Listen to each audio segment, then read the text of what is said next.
There's nothing like your first Mac. Here's what people online are sharing. Dr. Rain says, everything is just so smooth and fast, I still can't get over it. Syncing stuff between my phone and this is just chef's kiss. Mr. Incredible 488 says, Apple Silicon basically cures low battery trauma. That's how they felt with their first Mac. How will you? Introducing the all-new MacBook Neo. An amazing Mac at a surprising price. Find out more on apple.com/Mac. TaxAct filing software and live tax experts can help small businesses easily knock out their taxes. Actually, our experts can help you find deductions and credits for any sized business. Itty-bitty businesses, medium-sized, really big, mid-sized, small businesses, companies with 0 employees, and mom-and-pop conglomerates.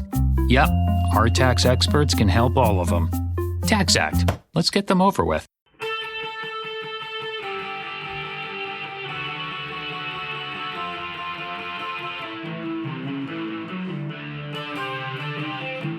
This is the Daily Blast from the New Republic, produced and presented by the DSR Network.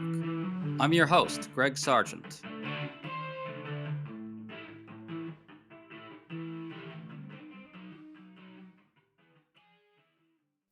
Donald Trump's Truth Social feed can get awfully revealing at times. He just unleashed a number of posts that open a window on a lot of negative things about the man and his presidency. The transactionalism, the amorality, and the utter buffoonish incompetence. In one, he attacked his MAGA allies in a way that accidentally revealed that he has no principles. In several others, he seemed to show that he has no real grasp on the actual nature of the problem he faces now with Iran and the Strait of Hormuz. The clarity of all these missives raises a question. How do we make sense of the fact that this man is our president? Political theorist Alan Elrod has a good piece for Liberal Currents, arguing that the election of Trump twice should prompt introspection about what we've become. So we've invited him on to work through some of this with us on a theoretical level. Alan, good to have you on, man. Good to be back. So let's start with your piece, Alan. You likened the national drift at this moment to the atmosphere surrounding Jimmy Carter's malaise speech in the 70s. In particular, you pointed out that we're in the middle of an energy crisis, this time created needlessly by Donald Trump. And also Iran, of course, is front and central as it was then. And we're all reeling, as you put it, from Trump's threat of Iranian genocide. The mere fact the American president threatened civilizational erasure and genocide, threatened to kill tens of millions of people, is itself a crisis, is it not? Absolutely. I mean, we can't take it back. The elected leader of this country who speaks for us, right? Not just he's our president, speaks for us to the world, said he was going to wipe a civilization off the map. That's the kind of thing our allies aren't going to be able to forget. And it's the kind of thing that we won't be able to forget. You know, American presidents, for all the wars we've waged, even the ones that many Americans see as having been unjust, you did not have American presidents going out and publicly saying, we're doing this so that we can just destroy as many of these people as possible. Former Trump allies were appalled at this. I want to highlight how Trump reacted to that. They've been attacking him over the war. They've been attacking him over the threat of genocide. And Trump unloaded with this furious tirade that went on for hundreds of words. He attacked Alex Jones this way by saying, quote, Alex Jones lost his entire fortune as he should have for his horrendous attack on the families of the Sandy Hook shooting victims, ridiculously claiming it was a hoax, close quote. Alan, that's a reference to Alex Jones's well-known denial that the Sandy Hook massacre ever happened. But at the time, in 2015, Trump went on Alex Jones's show and hailed him as amazing. And during Trump's first term, Sandy Hook people begged him to denounce Jones's conspiracy theories, and Trump refused. Yet now, solely because Jones crossed him, he is suddenly willing to fault the conspiracy theorizing. It's just an extraordinary window into this guy's utter lack of any principles. I want to get your thoughts on that. I mean, you know, to I think reference George Conway, who makes this argument all the time, this is what happens when you have a malignant narcissist as the president of the United States, right? I mean, this man is just simply not capable of thinking or feeling or conceiving really of other people beyond himself. And so if you're saying that he's great, then you can do no wrong. And it doesn't matter if you perpetuate conspiracy theories about the murder of elementary school children. And if you criticize him, then you're a terrible person and you should die, whether you're Alex Jones or, frankly, whether you're the entire population of Iran. You had a line in your piece which really struck me, quote, "The president speaks to the people," close quote. I want to apply that to this Sandy Hook case because we can see that Trump recognizes zero obligation of any kind to speak to all of the American people. This is really a fundamental fact about this presidency. At the time, people in Newtown, Connecticut begged Trump to exercise that option to speak to the American people by denouncing the conspiracy theorizing about the shooting. He refused. He only sees this sort of thing as purely transactional. If he can use a shooting like this to punish an enemy like Alex Jones, at that point, he'll acknowledge that it's bad to lie about the shooting, but not when it's not in his own personal interests.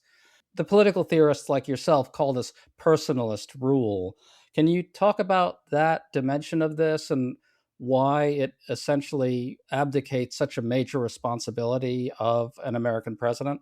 Well, I think we can add to this that Connecticut is a blue state, right? I don't, Trump might have actually maybe rebuked Jones earlier if we were talking about a shooting in a place that was very pro-Trump, right? In sort of Florida or some other place that he feels more like is his people. Because that's the other thing, right? Is he not only lacks the empathy to care about or think about these victims, but if they happen to be in a place that he sees as having not voted for him, then he's especially uninclined. He has no interest in what happens to people. We've even seen data, right, that this administration has at a historic scale denied emergency relief, right, to blue states. He does not care about other people, and if you are seen by him as being in any way like not with him, not worshiping him, not only does he not care about you, he's like actively malicious toward you. Right. He enjoyed what Alex Jones was doing at that point, and yet now all of a sudden, because Alex Jones has betrayed him on a personal level, he just turns right around and talks about this shooting in a more human way suddenly. It's almost like staggeringly unprincipled in a way. I find I have a tough time getting my head around it. Well, yeah, and it's not like Donald Trump suddenly magically found the morally correct position on Sandy Hook. He's not doing this because he discovered his compassion, right? He's mad at Alex Jones for criticizing him. He does not suddenly care about these people in a way that he didn't before this week. That's not what's happening. I want to highlight a couple more Trump posts about the Strait of Hormuz. Trump is mad because Iran has not reopened it to his liking, and he says he stopped bombing Iran on the understanding that Iran would stop. He posted this, quote, "Iran is doing a very poor job, dishonorable, some would say, of allowing oil to go through the Strait of Hormuz. That is not the agreement we have," close quote. Then he posted this, quote, "The Iranians don't seem to realize they have no cards other than a short-term extortion of the world by using international waterways. The only reason they are alive today is to negotiate," close quote. Alan, he keeps saying he's the one with all the leverage because the US military is powerful, and again, because he's apparently willing to wipe out their entire civilization, including tens of millions of people. But he doesn't appear able to force Iran to reopen it, and I don't know that he understands that. Does he get the situation at a basic level here or not? It seems like he doesn't. No, he doesn't. And I mean, I'm not the first to say this. Other people have observed Donald Trump's entire idea of deal making is subterfuge and bullying, in gaining usually some kind of maybe even like illegal leverage over someone, and then using that. Iran's leverage in the strait isn't short term. They're geographically there forever. I mean, they have it as long as they can apply military force, and it's clear that we haven't been able to take that capability away. Again, I guess if he wants to use just massive destruction, if he wants to nuke Iran, he can do that. And I will say, I don't encourage people to talk about Trump sort of tacoing on this. One, it's not settled. He's president for another more than 2.5 years, and two, he clearly is a psychopath and a narcissist, and I don't put it past him to unleash like millions of deaths on Iran. To stay up to date on all the news that you need to know, there's no better place than right here on the DSR network. And there's no better way to enjoy the DSR network than by becoming a member. Members enjoy an ad-free listening experience, access to our Discord community, exclusive content, early episode access, and more. Use code DSR26 for a 25% off discount on sign up at thedsrnetwork.com. That's code DSR26 at thedsrnetwork.com/buy. Thank you and enjoy the show.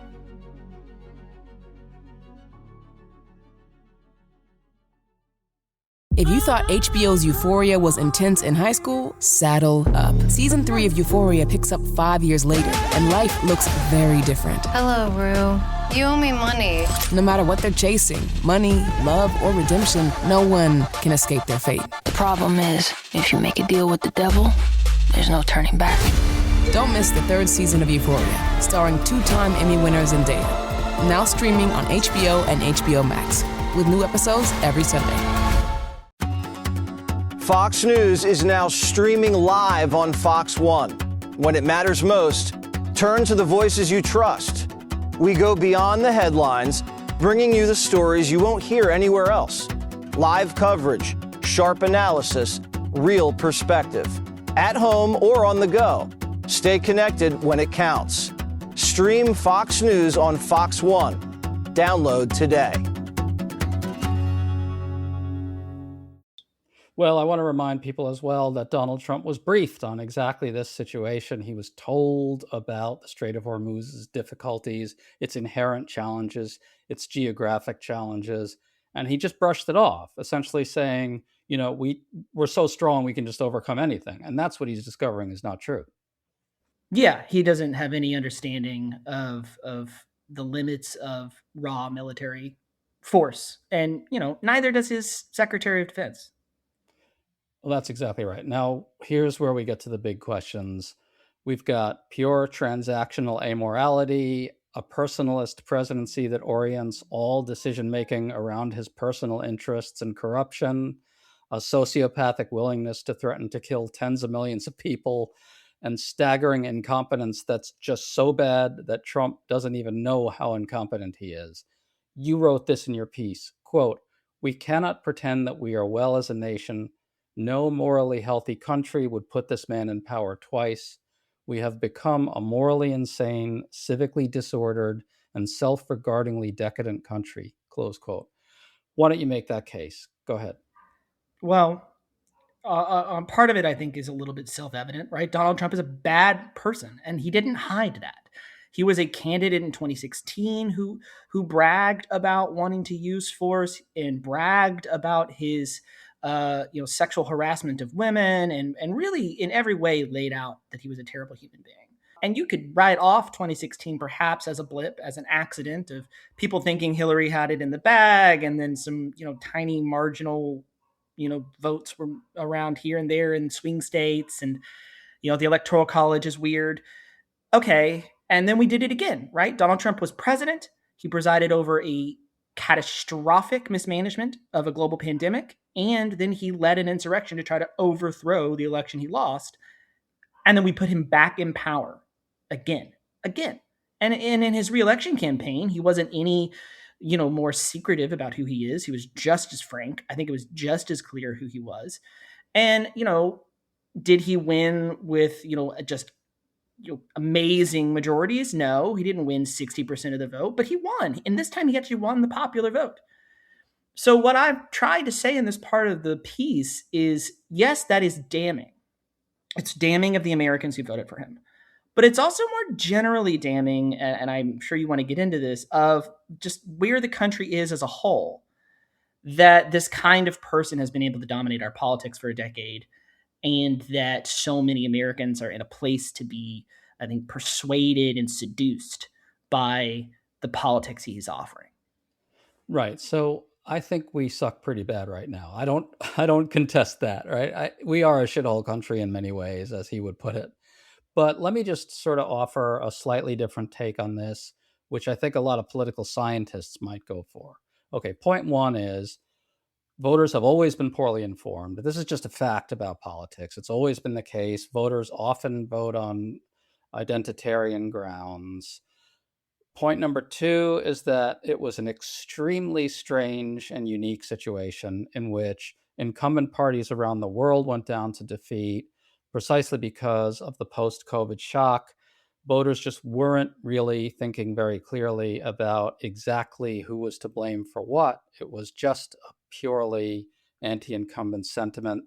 Point number three, a lot of the young people and a lot of the non-white working class people, the types that Trump was able to win over, these were just low information voters, and they actually had a reason to be pissed about inflation. And they weren't thinking beyond get the people out who are there right now.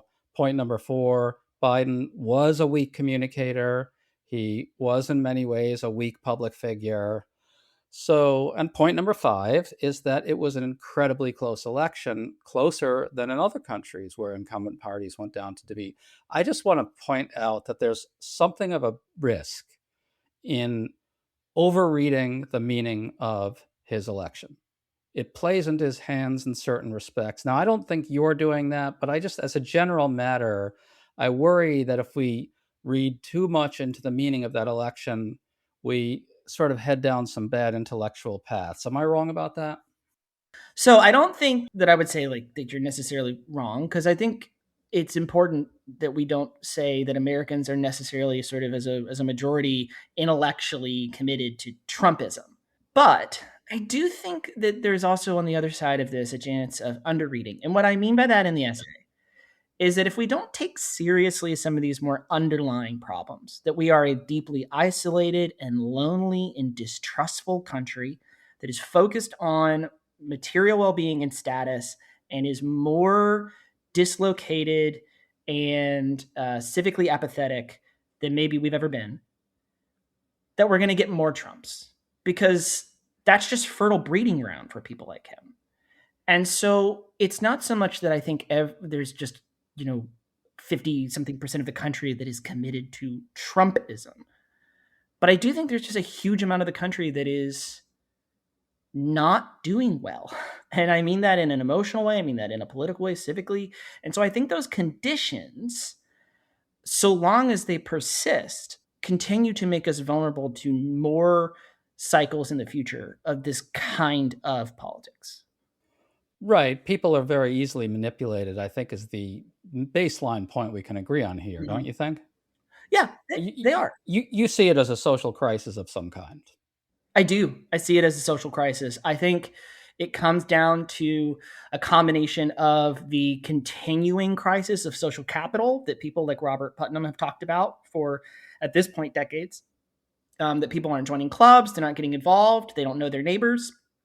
And when that's true, and you combine it with the age of the smartphone, with increased sort of, I think, kind of conspicuous consumption and a sort of preoccupation with envy and status, then I do think you create a world where people are kind of constantly being rubbed raw by resentments, and they are constantly feeling dissatisfied, and they are not getting the kind of things that nurture good civic health because those opportunities are declining where they live.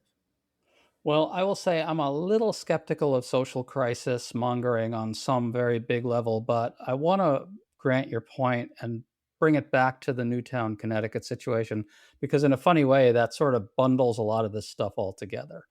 If you think about mass shootings in general and gun violence in the country, this is one of the things that makes the United States stand out as a really fucked up place, right? I think a lot of people agree on that. And so when something as horrible as the thing in Newtown happens, that's the sort of moment where you think you can actually hope for a little national cohesion and some civic health in a sense, like some kind of outpouring of solidarity among people. And it's at moments like that when you have conspiracy theorists start to really screw around with stuff, and you have presidential candidates like Donald Trump was in 2015 fueling those conspiracies, that you really throw up your arms in despair, right? The fact that he would do that at a moment when the country just is so traumatized by a moment like the killing of 20 children in an elementary school is just, that makes me despair a little bit. And I wondered if you could talk a little bit about that problem in the broader context of what you're talking about. Yeah. I mean, I think that problem is also related to QAnon. On the one hand, it is a crisis of empathy. People, right, being able to see events like this that they're consuming a lot of times through digital media as being about other human beings. But I also think it goes back to the sort of dislocation and loneliness I mentioned, because I see these things as deeply intertwined, and really they are, right? Because one of the major proponents of Sandy Hook conspiracism is Alex Jones. He's also really one of the major kind of vectors of QAnon conspiracism. Um, and I think that this goes back to that social crisis. One of the books that I have found really interesting in this moment is this excellent book. I didn't cite it in the piece, but it's wonderful, called The Quiet Damage by Jessalyn Cook. And it is about people whose family members have fallen into QAnon, and many of them who have not come back from it, and just the damage that it wreaks on their lives, their relationships. And I think that moments of sort of high conspiracism, right? Because America has always had a paranoid tendency in its politics. But I think moments of really heightened conspiracism are indicative of broader social problems, because I do think people are more attracted to them when we are struggling through these sort of serious deficits of connection and social capital. And so I don't think we can separate it. But I also think, the phone is a big problem too, because I think the digital age makes these things just more potent. Well, so just to wrap this up, here in the Sandy Hook case, we had Trump show the very worst of himself, and we just had him show the very worst of himself again by actually paradoxically allowing that there actually was a mass shooting, not indulging the conspiracy theorists. What are your parting thoughts on all this? Do we have a way out civically other than just organizing and winning the next election or two? You know what? I think organizing and winning the elections are great. I think doing things in your community is more important. This is a generational fight.